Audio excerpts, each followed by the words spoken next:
for being here. And so we'll shoot for 40 minutes. And if there are questions along the way that take up some time, then we can go a little bit over. But otherwise, that's roughly the time frame. And yeah, please go ahead. Thank you very much. Thank you for having me. This is joint work with Elaine Shi, who just moved to CMU. I think she's technically still in Cornell, but I'm going to say she's in CMU now, and Rafael Paz. And together we try to think about distributed systems and trying to think of economic criteria for security rather than consensus criteria for security. So the first kind of obvious part of it, or the motivation of this, is that the payment systems or some sort of financial ledger is a necessary part of any kind of financial modern economy.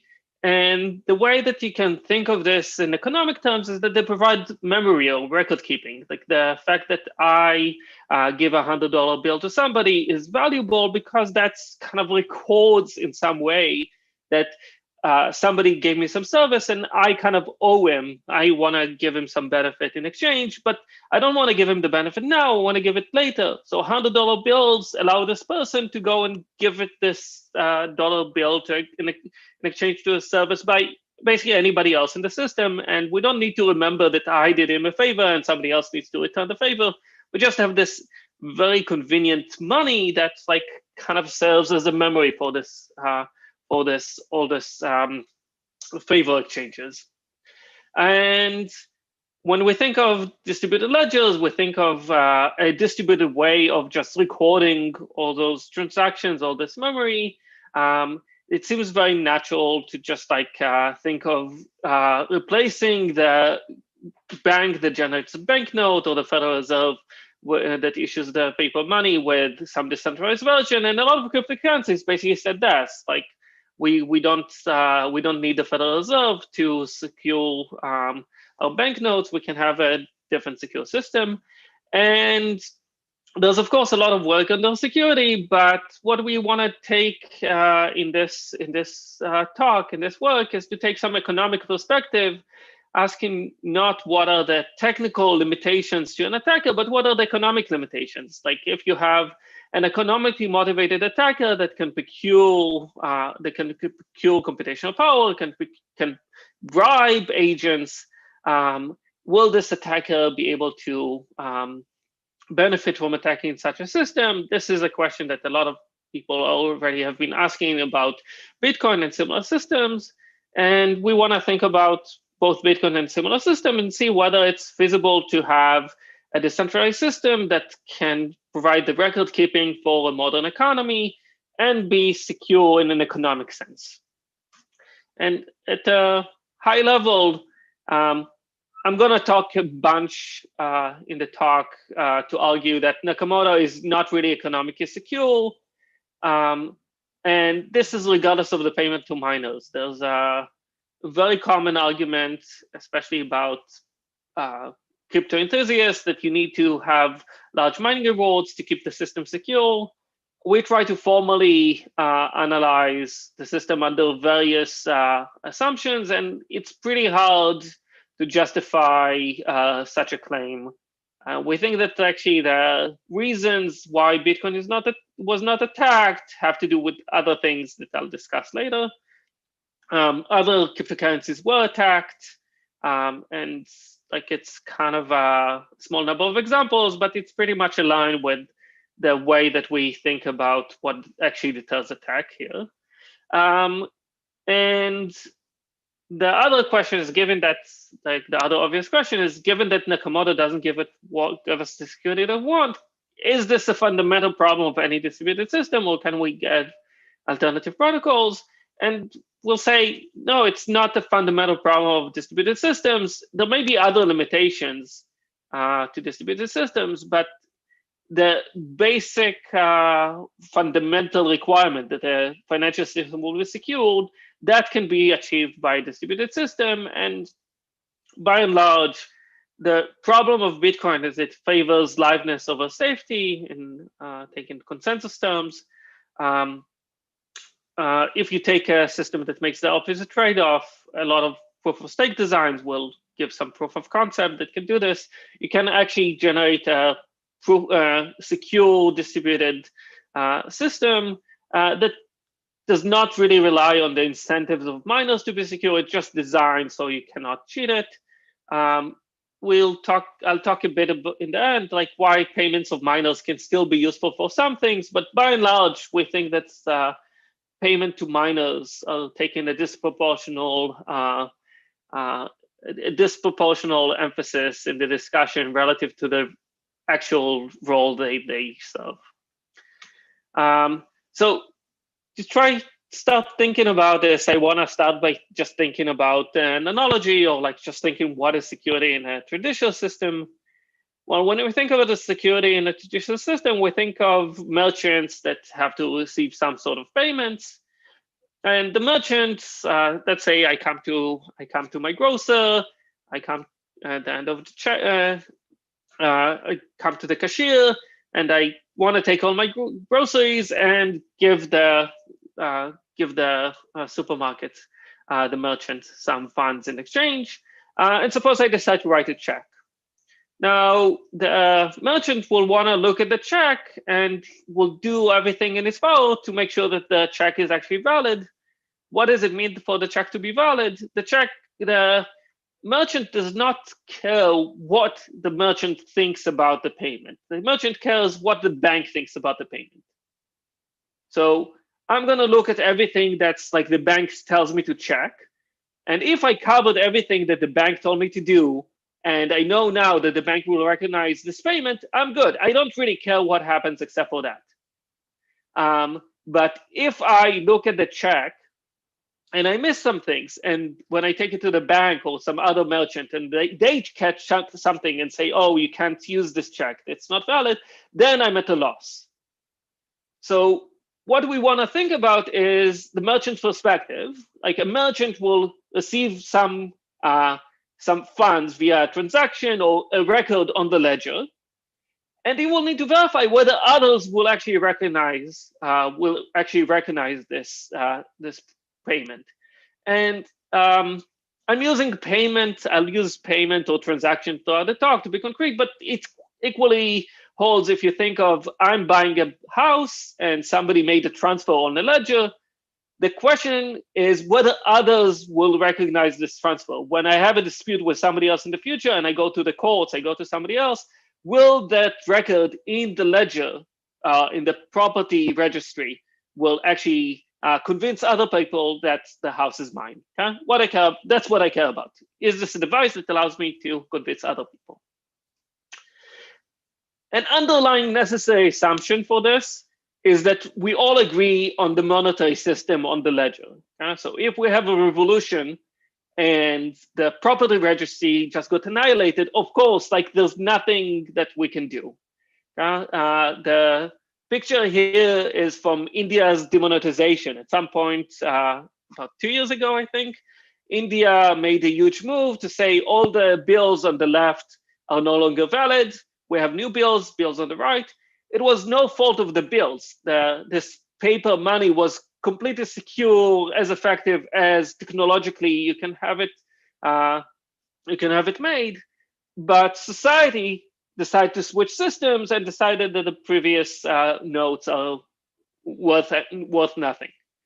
Likewise, I can make a totally secure system that prints monopoly money that nobody is willing to give me anything for. So a necessary underlying condition for anybody to acknowledge a payment to me is that payments on this ledger are deemed valuable. And we're going to maintain this assumption throughout. Like whenever I say that the payment is recognized, it should be recognized by somebody who, like me, agrees on the rules of the system. So you can think of this as there's an agreement that we use US dollars, or agreement that we use Bitcoin, and a Bitcoin is worth 10 apples. And that's held fixed. Now, under this assumption, there may still be some problems from the merchant if there's some fraud within the system. If I can forge some checks, or I can commit fraud by sending a Bitcoin transaction, showing you a ledger, but then when you come to cash it in, others will say, no, you saw the wrong ledger. So one thing that's very helpful and not on the slide and kind of discussed, and Alessandro is appropriately listening in, is like that there's a lot of things that you can verify just by looking at the ledger, assuming that we all agree on the ledger. And that's just by the magic of the cryptography. A lot of the problems that Visa has is whether I actually authorize the transaction with my credit card, because Visa's rules say like that if somebody stole my credit card, they're not allowed to make payments. We're going to assume away all those problems, saying that's like, no, we have a cash-like system. If you hold my funds, if you held the key to my Bitcoin and you cryptographically signed it, the only question is whether this record will go on the ledger. So as a merchant, basically what I will need to do is I will have to have some terminal or some service or some kind of verification process where I look at the data, I communicate with other nodes, and what I try to verify is essentially whether this transaction will actually go into the ledger that will be the consensus ledger, that others will recognize this as the same transaction as being included in the ledger as same as everybody else. And we say that the system provides X dollars of security, economic security to the system, if the merchant has some process that allows the merchant to verify that the transaction is valid and acknowledged by others, unless the merchant pays more than X. So as long as the merchant pays less than some amount of money, I know that the transaction must be acknowledged by anybody else who agrees with me on the rules of the system.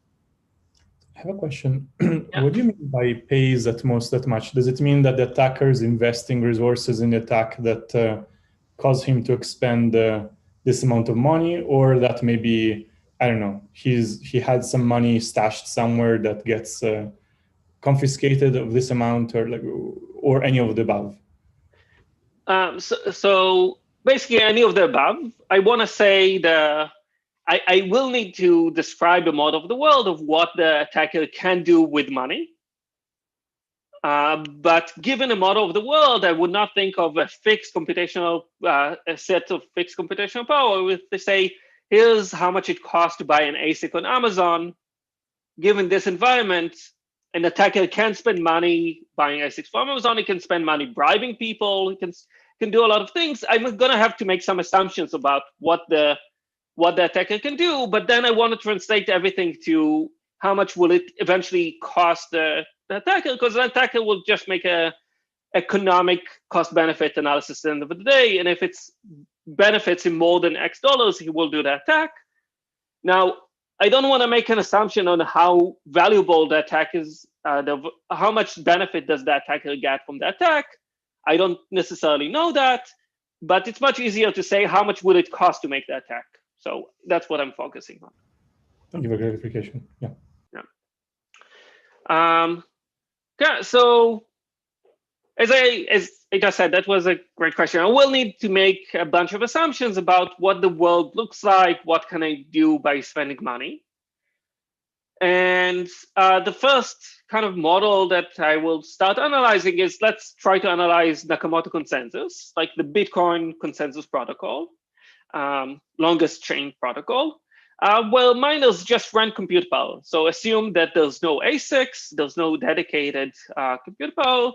Everybody goes to Amazon or mines on their computer and pays a rental cost. Like per hash, you just need to pay some money. Think of it as electricity. Let's say that in expectation, you need to do D hashes to mine a block. So in this environment, the merchant knows that when he sees a transaction, it will be recognized by others if it's part of the longest chain. At each point, like the longest chain will be the one in consensus. So when the merchant receives the payment, he knows that when I want to cash that in, use this credit, I will go to another merchant. If the merchant will see this in the longest chain, he will recognize it. And I can make sure that the transaction is valid by just checking its cryptography.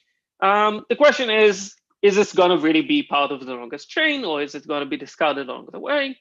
And as a merchant, maybe I have a Bitcoin node, so I can see how many confirmations I got, whether there was a mine block with the transaction and several blocks on top of it.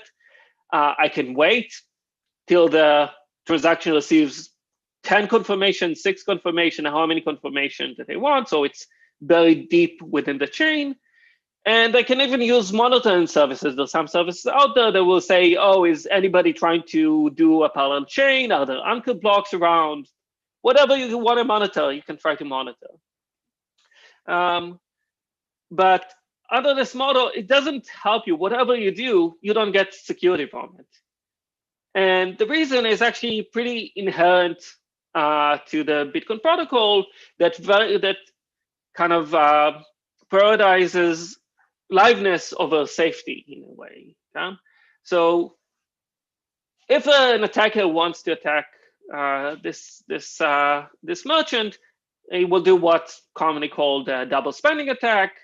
Basically, it's an attack that violates safety. Like I did everything that the protocol can tell me to do to guarantee that some transaction, some data was committed, but that does not guarantee that somebody else will see a contradictory ledger, because the miner will just mine a different chain, will make the alternate chain the longest block.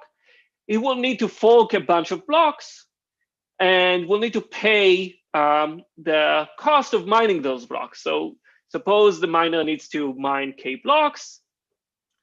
Each one of those blocks will cost him D hashes times C cost per hash. But when the attack is successful, the Bitcoin protocol will say, oh, the longest chain is the consensus chain, essentially saying, I did not know of this other chain until now. This is a situation that could arise if the network was partitioned. If the network was partitioned, we just say, well, we go with the longest chain and just merge the two partitions this way. And now the attacker is basically regarded as the honest miner. And once we move to his consensus chain, he receives all the block rewards from this honest chain. Because honest miners break even. Honest miners are not doing this out of the, they're doing this for profit. They should certainly not be losing money. The attacker is basically regarded after the attack is successful as an honest miner, so he's not losing money either, and the attack is costless for the attacker. And if miners are making a profit, he will make profit as well. And you may say, well, this is only if the attack succeeds. Well, you can guarantee that the attack succeeds because you just need to print all those blocks quickly enough. And under this rental model, there's no limitation on how many blocks you can get per period of time. So you just print a lot of blocks to overtake the chain very quickly. And you can get a probability of success for this attack that's arbitrarily close to 1. Yeah. And kind of importantly, there's nothing that like the merchant can do to prevent this. Because even if the merchant waits for a very long time, observes anything that they could observe, the attacker will just wait and start the attack later. And the cost is 0, regardless of how deep you need to fork the chain. And I should say that a bunch of people made this argument before. There's a bunch of papers out there that kind of say, well, this looks very cheap, basically for the same arguments that I said. But there's a counter to this saying that, well, you assume that mining equipment can be rented. This is unrealistic under the current scenario. Indeed, if we could just pay and buy hashes, like Bitcoin would not be secure. But if people are locked into the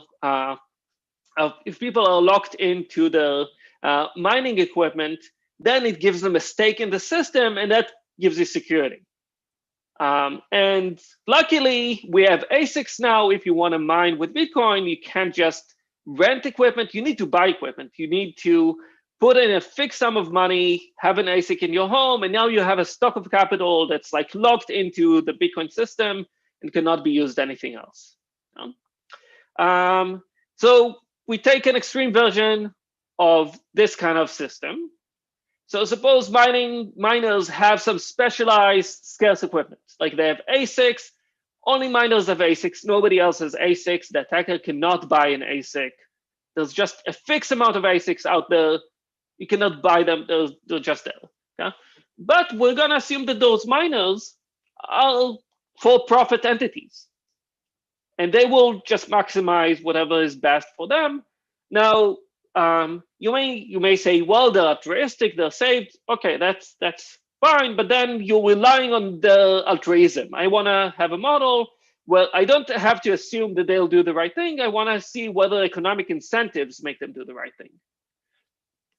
And what the attacker will be able to do is to try to bribe them. The attacker cannot procure the ASICs directly, but it can pay bribes or just contracts to the miners to tell them, well, I'm gonna pay you a different amount of money if you generate this chain versus this chain.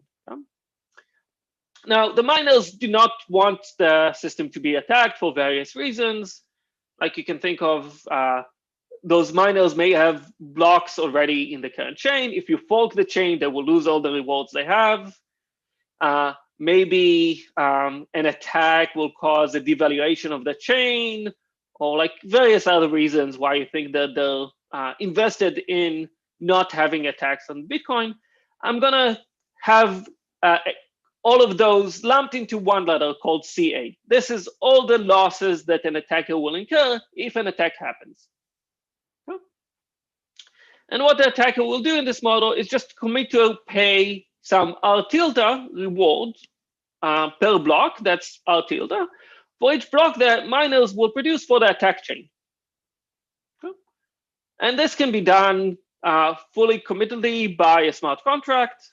So somewhat ironically, like the reason I can attack those very easily now is because of those cryptocurrencies allow me very easily to commit to attacks.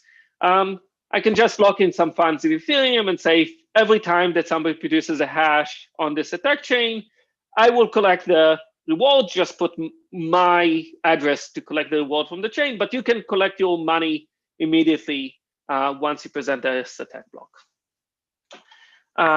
So now let's look at what this game, what is the game that's induced for the miners. Okay? So let's start from the table above.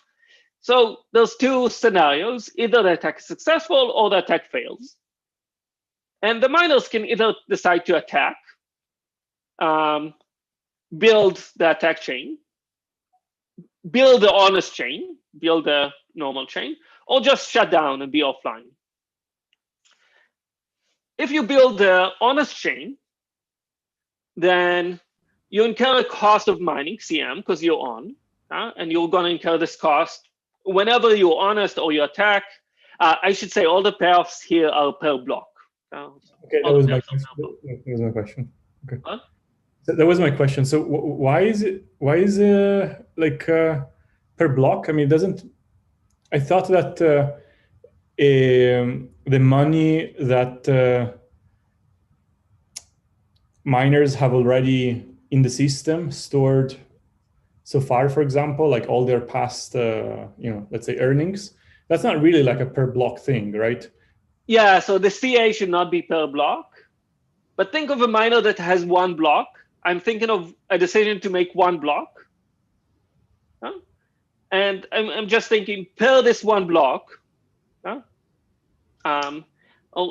Think of this like the normalization doesn't really matter here that much, but like the point is clear when you think of a miner that has one block to mine, and he thinks of either mining it on the attack chain or the honest chain. Yeah. Okay. Yeah. So if I mine it on the honest chain, Jacob, then, hi. This is sorry. Yes? Can you be a little bit explicit on, like Eric Budish has a similar analysis, right? about attacks, rational attacks, depending on fixed costs to buy equipment and so on. Do I recall this right? Do you know the paper or? Yeah, of course, yeah. Yeah. Can you say a little bit about the differences? Like, where do you deviate? So it depends on there's some versions of there's a paper by Eric and a paper by Paul Oyer that basically agree with us on the rental model. And they also talk about a couple of things that like will be later, like they let me I'll talk about the paper a bit more in a couple of slides when they consider the valuation of the currency. But I think that's like they both don't formally analyze the case with ASICS, with fixed agreement, but they kind of argue that it's going to make the system more secure. And I'm trying to kind of make the argument that this is kind of hard to justify from a pure economic modeling perspective. Okay. Yeah. Okay. So here's like I'm going to get to the payoff matrix. Okay. So if a miner decides to mine on the honest chain, then he will collect the reward if the attack fails. But if the attack succeeds, like he won't collect anything because like this block will just get forked away and won't get the money. If he mines a block on the attack chain, he doesn't care whether the attack succeeds or fails because he is gonna get paid by the attacker regardless of whether the attack succeeds or fails. So that's why I have this R tilde here in both sides, but an R on the right and not on the left. Okay? I'm gonna have a cost of mining whenever I'm not offline, and I'm going to incur the cost of the attack whenever the attack is successful, regardless of whether I participate in the attack or not. Because the important thing here is that the attack being successful is a punishment in a sense to the miners, but it's a collective punishment. If the currency devaluates or ASICs become less valuable or whatever happens of this sort, it's a punishment that will equally punish the miners that participate in the attack as well as the miners that did not participate in the attack. So by my choice of attacking or being honest will not affect the cost of the attack to me unless I'm pivotal, unless I can actually change the probability that the attack will succeed or fail. So now consider like a situation which is the ideal decentralized situation. There's a lot of small miners out there. Each miner makes a small percent of the total mining pool. The attacker takes up this contract, and now I need to decide should I take it up or not. Well, I should think that I'm not going to be pivotal to the success of the attack. Like if there's 60% of miners that participate in the attack and I'm less than 1%, of course, I'm not going to change the success of the attack. Same goes if there's 40% and the attack will surely fail. Again, I'm not going to be pivotal to the success of the attack. So I should be just looking at each one of those columns and compare if the attack fails, what is better for me? If the attack is successful, what is better for me? If the attacker is just willing to pay a reward that it's least as big as the reward that miners collect anyway, it's going to be a dominant strategy for a non-pivotal miner to participate in the attack. So that gives us back the result that even in this model where ASICs are fixed costs that are non-transferable, that are hardwired, the attacker can still produce an attack that's essentially free to the attacker by just offering those bribery contracts. Yeah, and I think that's one of the kind of distinctions from other papers like Budish and Oil mainly, but like there's a few other papers out there too. There's a couple of other considerations that's like that I kind of ignored, and you may argue maybe those are important. I want to argue that they're not really gonna be justifications for why the attack is costly. So one is that there's a cost of capital. The attack is not exactly the same as an honest miner. An honest miner is paid whenever they mine a block. The attacker needs to mine all the blocks up front and only then collect the payment. So maybe the delay in collecting the rewards is going to be costly for the attacker. And I think this is like, that can make the attack somewhat expensive. Like you can say, well, you pay the interest rate over like what you need to pay for the attack. But even if you think like, I need to pay interest over $2 million for 2 days, and for sure I'm going to make the money back, so it's a very low risk interest.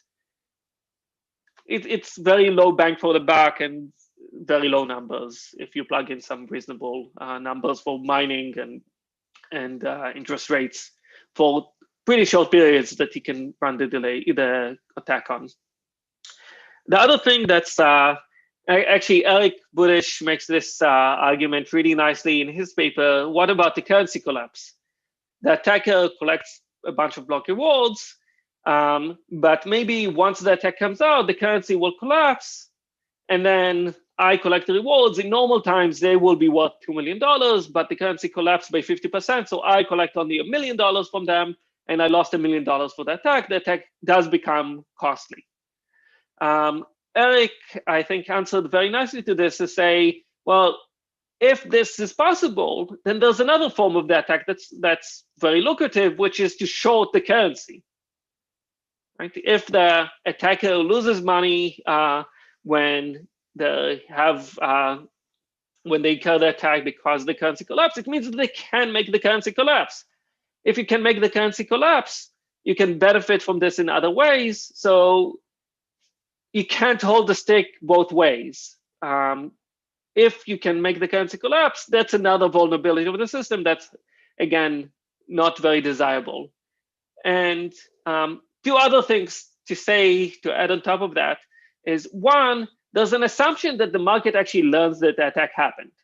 So there's something pretty inefficient about this response. We all know that an attack happened. And what did we decide to do about it? We just decided that the currency should collapse. Doesn't seem like the optimal response if we all know that somebody stole money, to just do this collective punishment. A second is that a bunch of attacks did happen, and the cryptocurrencies that were attacked did not collapse. So, I know it seems like to me it sounds like an unconvincing reason why we should think that Nakamoto is secure. So Bitcoin was not attacked. So why Bitcoin was not attacked, given that I'm basically saying it's essentially free to attack it? Well, one thing that makes an attack harder is if you have large miners. If a miner is pivotal, the argument that I just said before does not carry through. If you're pivotal, you decide whether attack happens or not, then you will need to be paid the cost of the attack because you basically make the trade-off. Do I want the attack to happen or not? Problem with this is not really decentralized. The extreme version of this is you have one large miners, and we can just call it a bank at this point. The second thing that's maybe unrealistic is that I said there's like some bribing contract, but maybe not all miners will respond to this. Maybe they're fixed, maybe they're not listening, maybe they're just like, maybe for whatever reason, they just like being honest and don't care about anything else. Well, those are maybe realistic considerations, but I think that's a pretty problematic argument for like the security of the system. And you can think of executing this attack by just basically making a mining pool and recruiting people. Another element that's very likely deters people from executing attacks now is that in order to attack and benefit, you need to have a relationship with a merchant. Typically, the prime target for this will be an exchange. You get some money into the exchange, you cash it out, and then you try to cash out twice. But if you have a relationship with an attack, you basically stole money from somebody that should know you. Exchanges have know your customer laws. So in some circumstances, it seems with Elaine, we try to kind of dig up and talk to people that investigated one of those double spending attacks. And it seems like they know the attacker and kind of like that's got closed under the table because, you know, at the end of the day, doing a double spending attack is an illegal activity. And if you know the person, the law will protect you. But again, this is not a very satisfying answer to why should we think the system is security. This is not really a decentralized secure system. Last argument that I think is again kind of goes back to the collapse of the currency, that we may think that this currency is secure just because like we all would know if an attack happened. So the fact that people say like if an attack would happen, the currency will collapse is because we know that an attack happened because some chain came out of nowhere and we see that all the timestamps are wrong. So in all the occurrences where there was an attack, there wasn't any confusion of whether an attack happens. That's clear that an attack happened, that we all know about this. And instead of just letting the currency collapse, we can just organize as a community and say, well, we can just do a hard fork and totally negate all the effects of the attack. So this will be easier under Ethereum if it was properly spelled here. If you have a community that can kind of coordinate and talk to each other like that, I think it will be a pretty bad idea to attack Ethereum. Probably they will just go to Twitter, say, oh, we were attacked. Let's just like undo this mess. If you think of Ethereum Classic, well, code is law. We're not going to do any intervention. We don't do exactly what the code does. That means that we're basically not going to respond in this way. And it would be much easier to attack. And Ethereum Classic was attacked. So given that like we have this hard fork that kind of answers things and like the lack of security overall in Bitcoin without reliance on some things that are at the end of the day external to the protocol, we want to go back to the drawing board and say like, can we have other cryptocurrencies, other distributed protocols that will be secure?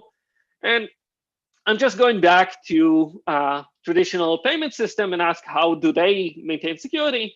And basically all the security features on the check that I showed you in the beginning are basically misnomers. Like they're not what provides us security today.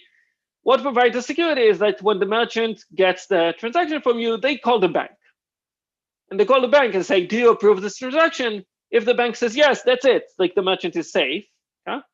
And the bank has to do a bunch of things to make sure that they can verify by talking over the phone. But that's it. So what I put on the screen is like if you go to Square or a lot of the credit processing apps, they will tell you, well, if you're offline, you can process payments, but it's up to you. Like you're basically not secure at all. We don't give you security unless you're actually able to communicate with us. So can we do the same thing in a distributed protocol? And the answer is basically yes, right? So we just want to have a distributed protocol that will kind of bake in the hard fork into the protocol, or like when I get a transaction, I would like to have my node, my terminal, communicate with all the other nodes and say, do you agree? Will you accept this payment? And just achieve consensus among all the nodes. Once I achieve consensus, I know that like everybody else will accept the transaction. And one kind of proof of concept, one way of doing this is checkpointing. So Bitcoin Cash implements some version of checkpointing. There's an Aguilos paper and some other papers out there that talk about implementing versions of checkpointing. And like there's some details that I'm not going to go into, especially given that I have like 2 minutes left. But basically, what like those protocols give you is the opposite trade-off of what Bitcoin does. Bitcoin says, I'm going to give you liveness under any circumstances, which is hugely problematic because like that's very easily exploitable by an attacker. What's like a checkpointed algorithm or many of the proof of stake algorithm can do is just favor safety, saying like under any circumstances, any transaction that's confirmed is not going to be contradicted by anybody else in the system. And you can do this in a fully decentralized way. You don't need to rely on any central checkpointing mechanism. You just say, when I see something that's old enough, I'm going to checkpoint it and ignore anything that contradicts it. It does require the merchant to be online. So like the main requirement of this is like that you will need to call the bank, you will need to call the network, and confirmation time may be long. Like if you think of this perfect variation to Bitcoin, I will need to wait maybe 2 hours before a transaction is confirmed. But once it's confirmed, I know that everybody else will acknowledge that the transaction went through. And this argument does not depend on the payment to miners. I can have minimal payments to miners just to keep the electricity going. And I can still be sure that everybody else will acknowledge just because I know that the consensus protocol guarantees that to me. So like I said, like this is a trade-off of liveness versus safety. And I think that's like the right trade-off to do. Like it's by no means like the system that you would like to have in the end, but we think it's a much better starting point to start with a system that's at least safe, that's a necessary requirement, and build on from there. And if I have 2 more minutes, let me just talk very quickly about like, do payments to miners still matter? They will matter if you think of a merchant that cannot communicate. For a merchant that can communicate, you don't need the payments to miners to provide security. The system is fully secure if you don't pay, even if you don't pay miners anything. But suppose a merchant cannot wait for 2 hours to confirm the transactions. They just see your credit card and they need to give you an answer on the spot, given the ledger, the record that you just showed them. Under this scenario, proof of work and proof of stake give you some security for the offline merchant in different ways. Under proof of work, you know that the ledger that you see was costly to make. So an attacker could not forge it without incurring some cost. Under proof of stake, creating this ledger that you see may be free, but a miner must have been individually signing it and lock in some funds, so it can be punished. So like I'm implicitly talking about proof of stake with slashing conditions. So that means that the miner that produced this ledger basically said, if I produce a ledger that is invalid or false or it violates some parts of the protocol, I agree that I will be punished by this. And to allow the system to punish me, I must lock some funds. Yeah? Both of those ways will create some cost for the attacker who wants to create a false ledger to deceive the merchant, but they really differ in their cost. So under Nakamoto, you get the money back once the ledger becomes public. So the only thing you pay is the interest. Under checkpoint in Nakamoto, the attacker does not collect the rewards again. So whatever it costs to make the ledger, that's what is cost. That's the cost of falsifying the ledger. And the proof of stake with slashing, then the honest miners lock some funds. If you give them rewards R, that should cover the interest, because the honest miners expect to get the rewards back.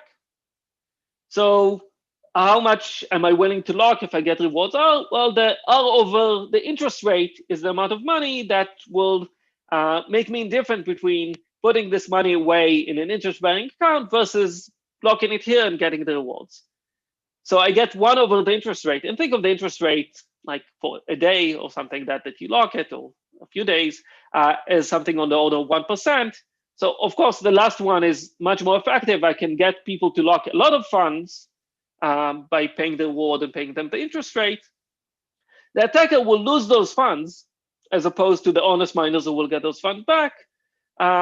Of course, he doesn't need to necessarily spend all the funds. Like the system will more secure more of the stake that you need to commit to produce the credible ledger. But it's clearly more effective and gives you much more cost for the buck to punish the dishonest miners rather than make it costly for everybody. Because again, the point is to make the biggest difference between the honest and dishonest miners. Yeah, so that's basically it. So let me just wrap up. So we think that it's very possible, it's fully possible to create a decentralized ledger that's secure. The fact that Nakamoto is not secure is basically due to a somewhat conscious choice in the protocol design, but I think not like the proper choice that you want to make if you want to make an underlying financial system.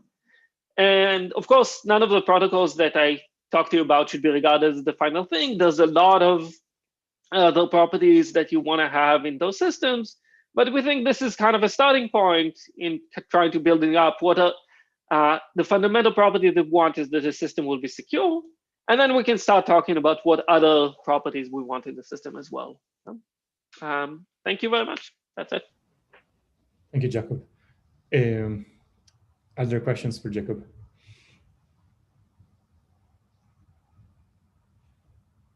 So I do have one. I may have missed something, but so I understand that. I think I understood the point that okay, we don't need large block rewards to kind of increase the security.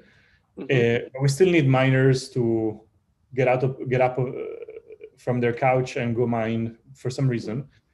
Is that just primarily based on transaction fees, or like their incentives to even participate in the protocol? I'm not talking about security. I'm just saying, is there an incentive for somebody to be running these services to maintain the infrastructure? Yeah, so of course, you still need to pay them. Like there's going to be some electricity costs, but like this is such a negligible cost currently of like running Bitcoin. Like the vast majority of the cost of miners is not on verifying transactions. It's mostly about mining. And the mining serves little purpose other than providing some sense of security. So that goes away. You will still need transaction fees or like minting new coins to pay for the other cost. But this is small. Like this is orders of magnitude less than what we pay Bitcoin now. Okay. Yeah. And so another question. So there is some security definition that I guess you're proposing as part of this work that sort of somebody else could then come and say, look, I have a protocol that fulfills this definition in terms of this game theoretic security. And it does maybe better than, I don't know, checkpointed Nakamoto in terms of, some other, properties, maybe like transaction throughput or whatever, right? Yeah. So is that the sort of natural next steps, or? Yeah, that would be great. That's exactly like what we want to happen. Like we want to give people definitions and targets that will not assume some physical constraints on the system or assume honest majority. I want to ask, is there going to be honest majority? And our definition kind of tries to incorporate a bit more of the incentives to get to honest majority and things like that. Are there any caveats I'm not sure I can figure this out on the fly, but are there any caveats in terms of these security definitions, or let's say modeling this one system when it is considered as not just the only payment system out there, but there are multiple ones? Like, for example, when you do these heuristic arguments on the security coming from, I don't know, ASICS, there is this trade-off between, okay, if the ASIC like really works just for your blockchain, as opposed to some ASIC that can be used across multiple blockchains, there are like different security effects that you get from the usability of that hardware. Are you aware of any sort of caveats of this modeling that would mean that it's hard to reason about the overall security of such a system within like a bigger, I guess, forest of systems? So we try to take the most extreme position where you have an ASIC and it's really locks you into the system. Like if you say, I have an ASIC, but I can use it in multiple systems, you get closer to the rent model. Yeah, okay. And of course, there's a lot of modeling assumption, and different modeling assumption can lead you to different results. In different situations, some properties of the environment change the economic security, what is feasible for the attacker. But what we try to do is just to take the most extreme scenarios. If you can fully rent, it's not secure. If you can not rent at all and everybody's in the system is fully locked down, it's still not secure. So I don't think that anything in between will change like this conclusion. It just seems like that Bitcoin, the security of Bitcoin will be hard to justify. Thanks. Yeah. Are there any more questions from the rest of the audience?